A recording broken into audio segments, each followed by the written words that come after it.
like looking here at the Mercedes-Benz Stadium. Want to enjoy that clear weather while you can, because it is about to change. Here I am now with First Alert meteorologist Patrick Peet. We've been watching the extreme cold, and now we're watching potential snow. Yeah, and once again, we've been trying to talk about the snow in a way that's accurate, most and foremost, because everybody's curious.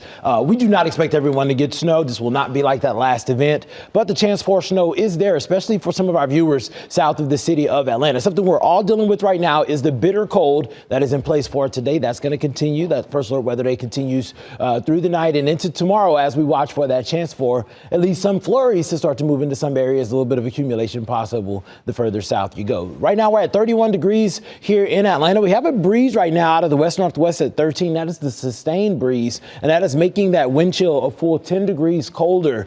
Feels like 21 degrees here in the city, and once you leave the city, the numbers drop off, especially if you go north or west. We're talking about the teens for a lot of folks, and that's why we keep telling you to bundle up and wear all of the layers for sure today. The sweater, the nice thick jacket, the thick socks, the gloves. If you have some mittens, they keep your hands a little bit warmer than gloves do. That's going to be the moves, especially if you have a scarf, throw that with it, as those wind chills are going to hang out in the teens through the bulk of the evening and into the overnight hours. Expect temperatures to be bitter. We only fall to 21 degrees tonight here in Atlanta. We're going to keep those clouds around and increasing through the overnight as we prepare for that chance for some wintry weather tomorrow. And here's going to be the culprit. An area of low pressure passing to the south is going to bring some snow to a lot of parts of the southeast that really don't get snow much, including my home state. Folks in Louisiana preparing for this, as well as along the Mississippi, Alabama, and Florida Gulf Coast. The potential for sleet, ice, and snow exists. The further north you go, you just talk about a snow chance. And as you move into North Georgia, it becomes a very fainting chance for some snow here. We do have a winter weather advisory in effect for most of our areas. The potential for a dusting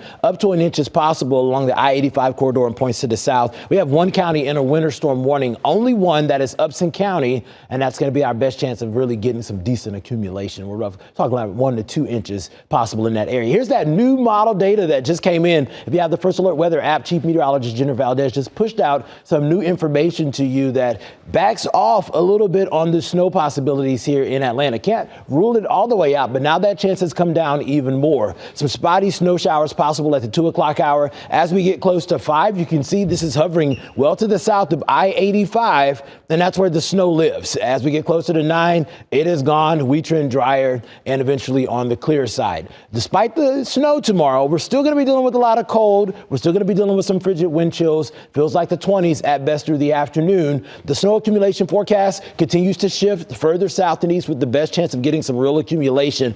Basically, a trace is possible across most of the metro. The further south and east you go, that's where you'll get the chance to see maybe an inch, maybe 2 inches. On top of that, we got another very, very cold night coming down the pipeline Tuesday into Wednesday. It's going to be cold tonight, even colder tomorrow night. Wind chills are going to be possibly in the single digits for a lot of folks as kids are heading back to school on Wednesday morning. It is going to be bitter. It is going to sting. A lot of them didn't have to get up this morning and go anywhere because today was a day off from school as we celebrated MLK Jr. Day here. But they're going to have to deal with this on Wednesday, and it is bitter cold all day. Temperatures only get into the upper 30s. We gradually see things start to improve as we head closer to the weekend. Finally seeing that 50-degree afternoon come back into view Saturday, but then we're watching for low-end rain chances late Sunday night into Monday.